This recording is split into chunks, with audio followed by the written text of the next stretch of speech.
मेहनत कर पड़ता है जी जान से तपना, तभी पूरा होता है एक बढ़िया नौकरी पाने का सपना। आज बात करेंगे ड्रीम जॉब ड्रीम कंपनी में कैसे मिले। 10 पॉइंट दूंगा, 10 पॉइंट स्टेप वाइज दूंगा। मैं विवेक बंद्रा, फाउंडर एंड सीईओ बड़ा बिजनेस डॉट कॉम। उससे पहले 3 सिनेरियो समझिएगा।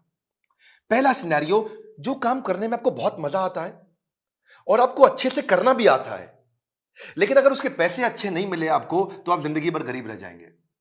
दूसरा सिनेरियो लेते हैं, जो काम करना आपको अच्छे से आता है, उसके पैसे भी मिलते हैं, लेकिन आपको प्यार नहीं है उस काम से, आपको मन नहीं करता वो काम करने को, तो आप जिंदगी भर बोर होंगे।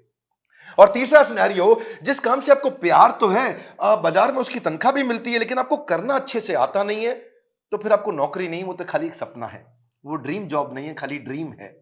बात समझते हैं कि 10 पॉइंट क्या किया जाए, एक अच्छे से आपको जॉब कैसे मिले।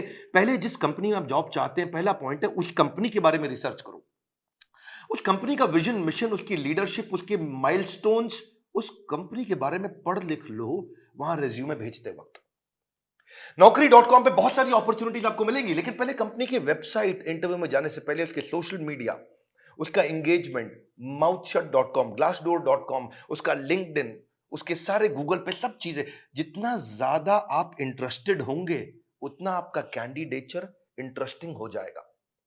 जब आप इंटरव्यू में मिलते हैं ना लोगों से, if you are interested in the company, they will see you as interesting for the company. Company research के बाद दूसरा पॉइंट, जॉब डिस्क्रिप्शन को समझिए।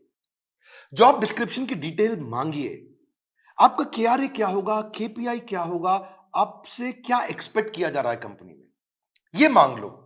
अगर यह समझ में आ जाए कि कंपनी आपसे चाहती क्या है, करवाना क्या चाहती है, जॉब का डिस्क्रिप्शन, आपका केआरए की रिस्पॉन्सिबिलिटी एरिया, आपका केपीआई की परफॉर्मेंस इंडिकेटर, आपसे क्या एक्सपेक्ट किया जा रहा है इस रोल में, अगर वो मिल जाएगा तो पूरा ग्रुप आ जाएगा आपका इंटरव्यू में। तीसरा, अब जो इंटरव्यू लेने वाला है उसकी डिटेल निकालो। एचआर से जब आप बात करेंगे, पूछेगा आपका इंटरव्यू कौन लेंगे, उस इंटरव्यूअर का अगर आपको नाम मिल जाता है तो लिंक्डइन पे उसका प्रोफाइल खोल लीजिए। देखिए उसने क्या पोस्ट शेयर किया है, क्या आर्टिकल शेयर किया है, क्या उन्होंने कोई ब्लॉग शेयर किया है, उसके बारे में अगर आप तारीफ करेंगे या उसकी डिटेल उनको इंटरव्यू में बताएंगे, तो वो आपकी आई फॉर डिटेल को बहुत पसंद करेंगे। मेरे साथ भी होता है कई बार, जब कोई मुझको इंटरव्यू देने आता है, बोलता है सर मैं तो आपका बहुत बड़ा फैन हूं, मैं तो आपके सारे वीडियो देखता हूं, तो मैं पूछ लेता हूं टॉप 5 वीडियो कौन से देखे थे जो आपको बहुत पसंद आए और मैंने उसमें क्या बताया। पता चल जाता है कि आदमी झूठ बोल रहा है या सच बोल रहा है। अगर डिटेल में लिया अपने इंटरव्यूअर को पहचान, तो अपने इंटरव्यू को बना लोगे सुपर आसान। इसको क्या कहते हैं? Failing to plan means planning to fail. Plan करके जाइए, इंटरव्यूअर के बारे में पढ़ के जाइए। अब्राहम लिंकन भी बोला करते थे ना कि अगर मुझे पेड़ काटना हो, मेरे पास 8 घंटे हों, तो 6 घंटे तो मैं केवल धार लगाऊंगा, 2 घंटे में पेड़ काट दूंगा। 6 घंटे धार क्या लगाऊंगा, मतलब क्या, इतनी तैयारी कर लूंगा कि 2 घंटे में पेड़ अपने आप कट जाएगा। आसान है, लेकिन थोड़ा इसको समझ के जाओ। इंटरव्यूअर क्या क्वेश्चन पूछ सकता है आपसे, कि अपने बारे में बताओ, पूछेगा आपसे पॉपुलर क्वेश्चन क्या, आपको क्यों हायर करें, आपकी स्ट्रेंथ्स क्या है, आपकी लीडरशिप स्किल्स के बारे में बताइए, आपके पास एक्सपीरियंस नहीं है, आपको क्यों हायर करें। इस तरह अगर आप अपनी तैयारी करके जाएंगे, मजा आएगा। चौथा पॉइंट, एम्प्लॉयर सेंट्रिक रहिएगा। इस चौथे पॉइंट में ध्यान रखना, इंटरव्यूअर आपकी मानसिकता को जरूर चेक करता है। अपने आंसर्स को ऐसे कस्टमाइज करिए, आप आत्म प्रेरित, सेल्फ मोटिवेटेड दिखने चाहिए। एक एम्प्लॉय मानसिकता का होता है, एक इंट्राप्रेन्योर मानसिकता का होता है। हमारे एवरीथिंग अबाउट एंटरप्रेन्योरशिप कोर्स में हम इंट्राप्रेन्योर की बहुत बात करते हैं। एम्प्लॉय वो जो नौकरी करता है, इंट्राप्रेन्योर वो क्यों करता तो नौकरी है, पर उसका बिहेवियर ओनर जैसा होता है। वो प्रॉब्लम पे फोकस करेगा, एम्प्लॉय इंट्राप्रेन्योर एक्शंस पे फोकस करेगा। वो बोलेगा फैमिली इज माय फैमिली, ये कहता है कि नहीं नहीं, organisation is also my family. वो उसको परिवार की तरह देखता है। वो हार्ड वर्क करता है, ये स्मार्ट वर्क करता है। वो कंज्यूमर होता है, ये कंट्रीब्यूटर होता है। एंटरप्रेन्योर आते ही सोचता है मैं ऐसा क्या कर लूं कंपनी में। वो पुश स्टार्ट है, उसको धक्का मारोगे तो काम चालू करेगा। ये सेल्फ स्टार्ट है, अपने आप काम करता है। वो टाइम वेस्ट करता है, ये टास्क वेस्ट करता है। एम्प्लॉय क्या करता है, सुबह 9 से 5, 9 बजे आएगा, 5 बजे निकल जाएगा। ये क्या कहता है, जब तक काम खत्म नहीं होगा तब तक बैठूंगा। काम जल्दी खत्म करने की कोशिश करता है। ये समय के हिसाब से नहीं, काम के हिसाब से काम करता है। इसलिए employ gets paid for the time he spends, intrapreneur gets paid for the value he creates, है ना। तो ये इसको क्या चाहिए, sick leave, casual leave, earn leave, वो leave he doesn't want to leave. तो आपके जो आंसर है ना, वो उससे आपका नेचर, आपका बिहेवियर, आपका कल्चर पता लग जाएगा। ये ब्रेकडाउन में खत्म हो जाता है, ये ब्रेकडाउन में ब्रेक थ्रू क्रिएट कर देता है। ये बिहेवियर नेचर पता चल जाता है। पांचवा पॉइंट, अपना असेसमेंट भी करके जाइए, जो कि आपके इंटरव्यू में दिखाई पड़ेगा। सनातन गोस्वामी चैतन्य महाप्रभु से बोले के आमी, क्या बात हुआ कि मैं हूं कौन, आप पहचानिए अपने आप को। कृष्ण ने भी गीता के अंदर बहुत बात किया, ये आपको पोजिशनिंग में हेल्प मिलेगा। आपको आप एक्शन मैन है, पीपल मैन है, आइडिया मैन है, प्रोसेस मैन है, आपकी मेजर स्ट्रेंथ्स क्या है, उसको स्किल के साथ मैच कर लीजिएगा। देखिएगा कि जो जॉब डिस्क्रिप्शन है ना, जो मैंने पीछे बताया था आपको, उसमें देखिए कि कंपनी का गोल क्या है, इस जॉब से कौन सा गोल अचीव करने वाले हैं, कंपनी में क्या प्रॉब्लम्स थी जो इस जॉब से वो सॉल्व कराने वाले हैं। और जब आप जाएंगे तो अपने हार्ड स्किल और सॉफ्ट स्किल को जरूर समझ के जाइएगा। ये छठा पॉइंट है। हार्ड स्किल कौन से होते हैं? ये वो स्किल होते हैं जो बेसिकली आप क्वांटिफाई कर सकते हैं, जैसे कि फॉरेन लैंग्वेज हो गया, डिग्री हो गया, सर्टिफिकेट हो गया, मशीन ऑपरेशन हो गया, आपका किसी प्रकार का कोई भी data mining, accounting, programming, software testing, ये सब हार्ड स्किल होते हैं। जिसमें कला आती है। जैसे फाइनेंस के अंदर बजटिंग, बिजनेस प्लानिंग होता है या प्रोडक्ट डेवलपमेंट होता है। लेकिन सॉफ्ट स्किल कौन से? बातचीत कैसे करते हो, आपका टीम वर्क कैसा है, आप डिसीजन ले पाते हो नहीं, लीडरशिप है कि नहीं, मोटिवेटेड रहते हो कि नहीं, सुनते हो ध्यान से कि नहीं, पीपल स्किल है कि नहीं, इंटरपर्सनल फ्लेक्सिबिलिटी, टाइम मैनेजमेंट, ये सारे सॉफ्ट स्किल है। उस तरफ हार्ड स्किल है। तो पहले से ही चेक करके जाइए, क्योंकि आपका see he who speaks without attentive ear is mute. क्या मतलब हुआ? जो बिना सुने बोलता रहता है, जो बिना सुने बोलता रहता है, वो सबसे बड़ा गूंगा होता है। उसके बोलने का कोई फायदा नहीं है। इसलिए आपकी कम्युनिकेशन में सुनिए ध्यान से कि वो क्या डिमांड है आपसे।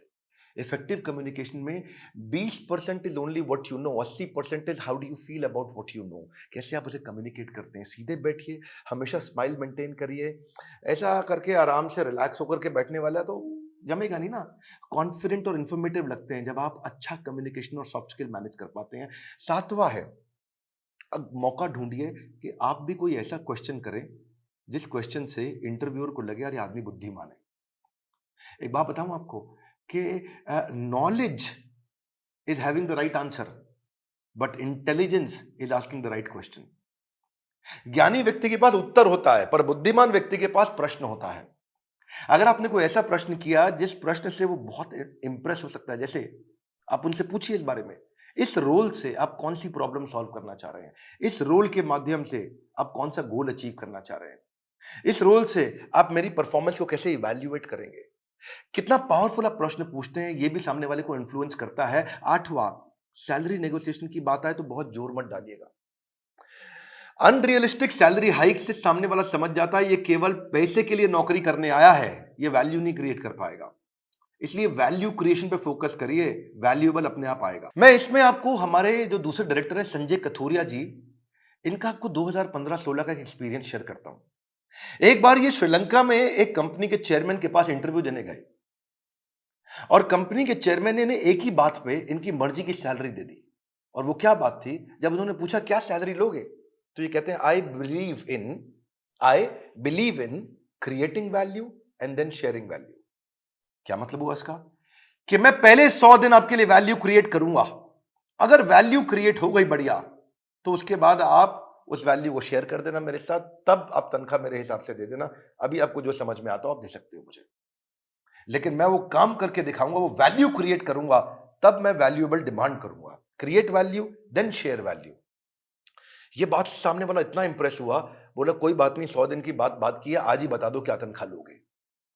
जब आप वैल्यू क्रिएट करने पे फोकस करते हो, पहले कहते हो मैं वैल्यू क्रिएट करूंगा बाद में अपना शेयर लूंगा, इससे सामने वाले को आप पे बहुत कॉन्फिडेंस आ जाता है। सैलरी नेगोशिएशन पे बहुत फोकस मत करिए, मेन मुद्दा समझिए, वैल्यू क्रिएशन पे फोकस करिए। सैलरी नेगोशिएशन अपने आप हो जाएगी जब वैल्यू क्रिएशन का सामने कॉन्फिडेंस आ जाएगा कि आप करके क्या दिखा सकते हैं जॉब में। 9वां पॉइंट, अपने रेज्यूमे पे ध्यान दीजिएगा। ये हालांकि मैं थोड़ा पहले भी बता सकता था 9वां पॉइंट, पर ध्यान रखिए अपने लाइवली और एक्शन ओरिएंटेड वर्ड लिखिए। रेज्यूमे लंबा मत बनाइए, 6 पेज, 8 पेज, 10 पेज का, क्योंकि जो रिक्रूटर होता है या जो इंटरव्यूअर होता है वो उसके पास ज्यादा समय नहीं है देखने के लिए। बुलेट पॉइंट्स में लिखिए ताकि मैक्सिमम चीजें कैप्चर हो जाएं कम समय में। सीक्वेंस के अपना एक्सपीरियंस लिखिए, और अगर एक्सपीरियंस ज्यादा नहीं है तो कोई बात नहीं, आपने आज तक जो भी कहीं पे थोड़ा बहुत इंटर्नशिप भी किया है तो वो भी डालिए। एक कवर लेटर अगर आप बना सको ना, तो वो गेम चेंजर होता है अपनी एग्जैक्ट पोजिशनिंग के लिए, कि आपके पास स्किल है और कंपनी को ये जरूरत है, तो कंपनी की जरूरत और आपके स्किल कैसे मैरी कर सकते हैं आपस में, कैसे मैरिज होगी। तो एक छोटा सा कवर लेटर आधे पेज का 8-10 लाइन का बना सकें अगर आप तो। रेज्यूमे ऐसा होना चाहिए कि सामने वाले को 20 सेकंड में सारी बात समझ में आ जाए। उसको ध्यान से बार-बार देखो ऐसा कि क्या 20 सेकंड में समझ में आ रहा है पूरा रेज्यूमे? रेज्यूमे में बहुत डिटेल लिखने में सफलता नहीं है, किसी के पास टाइम नहीं है आज डिटेल में पढ़ने के लिए। पर रेज्यूमे के अंदर जो हायरिंग मैनेजर है, एक सर्वे बताता है वो 6 सेकंड में डिसाइड करता है इसको बुलाऊं कि नहीं बुलाऊं। तो बड़ा इंपॉर्टेंट है, बहुत ज्यादा एग्जैजरेट ना करें नहीं तो पर्दा फाश हो जाता है बाद में। बोल्ड और क्लियर और इंपॉर्टेंट अचीवमेंट को साफ साफ तरीके से बता सकें। उसी के अंदर एक रेफरेंस लिस्ट भी डाल दें जो आपकी integrity, work, decision making, punctuality, flexibility के बारे में कोई रेफरेंस पुरानी कंपनी के या कोई बड़े लोग ऐसे हैं जो आपके बारे में कहने को तैयार हो तो नीचे लिख भी दीजिए कि ये आपको आपके बारे में ये रेफरेंस, मतलब किसी और व्यक्ति, कोई और व्यक्ति भी आपकी तारीफ करने को तैयार है तो उसका नाम, उसकी डेजिग्नेशन, उसका फोन नंबर लिख दीजिए। इससे भी कॉन्फिडेंस आता है। और फिर भी अगर इंटरव्यू में आप जा ही नहीं पा रहे, आपको इंटरव्यू मिल नहीं रहे हैं, तो हो सकता है कि आप अच्छी जॉब साइट्स पे नहीं हो। मार्केट में धक्के नहीं खाने पड़ेंगे अगर आप अच्छी जॉब साइट्स पे जाओगे। इसमें आपको फ्री ऑफ कॉस्ट बहुत सारी अपॉर्चुनिटी मिल जाती है, ऑटो नोटिफिकेशंस मिल जाते हैं, अपने आप नोटिफिकेशन आते रहते हैं, एम्प्लॉयर खुद ही आपके पास आ जाता है अगर आप अच्छी जॉब साइट्स पे जाते हो। इसमें प्रीमियम सर्विसेज भी होती हैं। बड़ी पॉपुलर जॉब साइट्स में shine.com, naukri.com, Times Ascent, Times job और मॉन्स्टर है। लेकिन अगर आप नए हैं तो freshers world, fresherslive.com, Internshala, internship पे काम कराती है, या freelancer.com, indeed.com। अगर आप नए हैं तो इन पे जाइए। बेरोजगार खेल रहे हैं स्मार्टफोन पर ताश, ये वीडियो उनको शेयर करें, दिशा मिल सकती है बड़ी खास। मैं एक बात और बताऊंगा, हमारे प्रॉब्लम सॉल्विंग कोर्स के अंदर हमने पूरा का पूरा कोर्स इसके ऊपर बना रखा है और एवरीथिंग अबाउट एंटरप्रेन्योरशिप को भी अब 2 हिस्से में डिवाइड कर दिया है। अगर आप नए हैं, इंट्राप्रेन्योर बनना चाहते हैं या आगे चल के स्टार्टअप शुरू करना चाहते हैं तो एवरीथिंग अबाउट एंटरप्रेन्योरशिप का एक हिस्सा आपको काम आएगा। और दूसरा जो बिजनेस कर रहे हैं उनके लिए तो है ही है। मैं फिर से आपको रिक्वेस्ट करूंगा कि बेरोजगार खेल रहे हैं स्मार्टफोन पर लूडो और ताश, हाँ, वीडियो शेयर करो उनको, दिशा मिल सकती है बड़ी खास। ताश से बात नहीं बनेगी, इस खास दिशा से बात बनेगी। अगर आप नए आए हैं सब्सक्राइब जरूर करिएगा, लाइक करके उत्साह बढ़ाइए, बोर्ड लाइन नंबर पे फोन करिए, चेक करिए कि कैसे एवरीथिंग अबाउट एंटरप्रेन्योरशिप जिंदगी भर के लिए आपको एक बड़ी दिशा दे सकता है, आपको एक इंट्राप्रेन्योर बना सकता है। किसी को नौकरी मिले ना मिले, इंट्राप्रेन्योर की बहुत कमी है, उसको नौकरी जरूर मिलती है। हमारे साथ जुड़े रहने के लिए, दुनिया का नंबर 1 एंटरप्रेन्योरशिप यूट्यूब चैनल बनाने के लिए, वीडियो को लाइक करके उत्साह बढ़ाने के लिए आप सबको हृदय की गहराइयों से प्रेम पूर्वक बहुत बहुत धन्यवाद।